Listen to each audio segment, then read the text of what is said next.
ଏବେ ବି ଲେଖୁଛି। ଶେଷ ଶିଳ୍ପ ମାନେ ମୋର ଭାବିଲି ସେଟା ଶେଷ ଶିଳ୍ପ, ଶେଷ ଗଳ୍ପ। କିନ୍ତୁ ତାପରେ ଆଉ ଫେର ଗପ ଲେଖିଛି, ନା ମୁଁ ଆହୁରି ଲେଖିବି।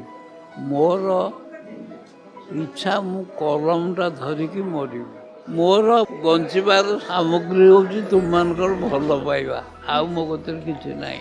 ଏତେ ଲୋକ ଭଲ ପାଉଛନ୍ତି, ସେଇଟା ମୋତେ ବଞ୍ଚେଇ ରଖିବ। ଅଚ୍ୟୁତାନନ୍ଦ ପତି ଓଡ଼ିଆ କଥା ଜଗତର ଜଣେ ବିସ୍ମୟ। ଆପଣମାନେ ଆଶ୍ଚର୍ଯ୍ୟ ହେବେ ଯେ 1952ରୁ ହୁଏତ ତାଙ୍କ ଗପ ଲେଖା ଆରମ୍ଭ ହେଲା, କିନ୍ତୁ ତା ପୂର୍ବରୁ ତାଙ୍କର କବିତା ସହିତ ସମ୍ପର୍କ ଅତ୍ୟନ୍ତ ନିବିଡ଼ ଥିଲା। ସେ ସମୟର ପ୍ରତିଷ୍ଠିତ ପତ୍ରପତ୍ରିକା ଯେମିତିକି ଡଗର, କୁଙ୍କୁମ, ଆସନ୍ତାକାଲିରେ ସେ କବିତା ସହିତ ମଧ୍ୟ ଜଡ଼ିତ ଥିଲେ।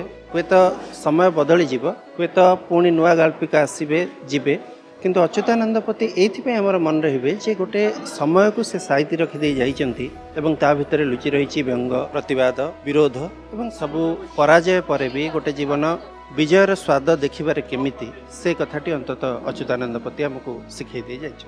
ଶତାୟୁ ସାରସ୍ୱତ ପୁରୁଷ ସେ ଅଚ୍ୟୁତାନନ୍ଦ ପତିଙ୍କ ବିଷୟରେ ମୋର ସମ୍ମାନ ହେଉଛି ସେ ଏକମାତ୍ର ବର୍ତ୍ତମାନର ଗାଳ୍ପିକ ଯେ ବିଛୁଡ଼େଇକି ପଡ଼ିଥିବା ଅଜସ୍ର ଗ୍ରାମ୍ୟ ଶବ୍ଦକୁ ସେ ଜୀବନ୍ୟାସ ଦେଇଛନ୍ତି।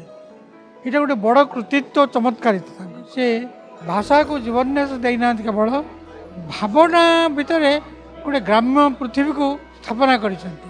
ଶତାବ୍ଦୀ ପୁରୁଷ ବରେଣ୍ୟ କଥାକାର ଶ୍ରୀ ଅଚ୍ୟୁତାନନ୍ଦ ପତି ମହୋଦୟ ଓଡ଼ିଆ ସାହିତ୍ୟର, ଗଳ୍ପ ସାହିତ୍ୟର କିମ୍ବଦନ୍ତୀ ବ୍ୟକ୍ତିତ୍ୱ। ତାଙ୍କର ସମଗ୍ର ଜୀବନ ବ୍ୟାପୀ ସେ ଯେଉଁ ସାହିତ୍ୟ ସୃଷ୍ଟି କରିଛନ୍ତି ତାହା କାଳଜୟୀ। ଜଣେ ଶିକ୍ଷକ ହିସାବରେ ସେ ଜୀବନ ଅତିବାହିତ କରିଛନ୍ତି। ବହୁତ ବିଷୟକୁ ନେଇ ସେ ଲେଖିଛନ୍ତି।